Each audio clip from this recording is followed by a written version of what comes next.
Qu'est-ce que les salariés peuvent exiger de leur entreprise en matière de repas, transport, garde d'enfants?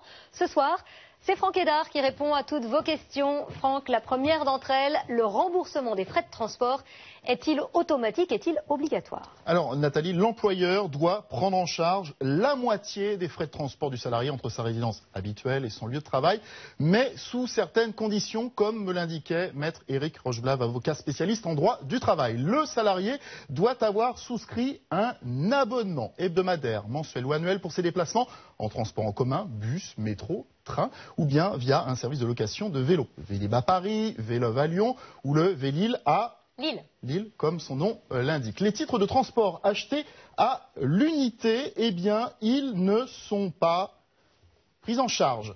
Et si le salarié utilise son véhicule personnel pour se rendre sur son lieu de travail, eh bien, le remboursement est facultatif, c'est laissé à la discrétion de l'employeur. Deuxième question, Franck. Quels sont les droits des salariés pour la pause déjeuner? Déjà, d'après le Code du travail, l'employeur n'a pas le droit de laisser ses salariés manger à leur poste.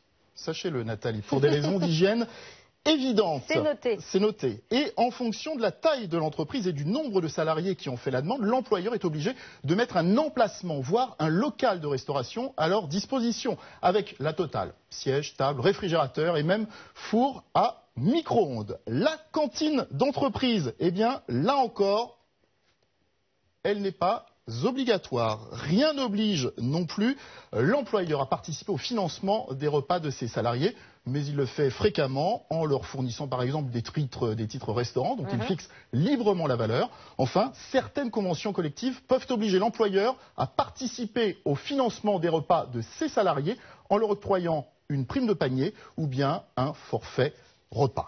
Une autre solution, Franck, c'est de ne pas manger le midi. Je vais peut-être pas suivre votre conseil. Allez, c'est une blague.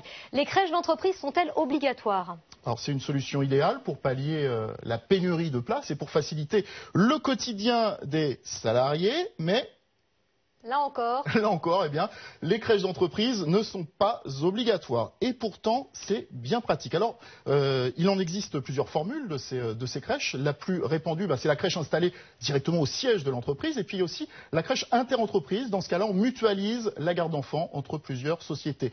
En tout, quelques 20 000 places sont aujourd'hui disponibles. Les parents paient généralement le même tarif que s'ils mettaient leur enfant dans une crèche municipale ou bien une crèche privée.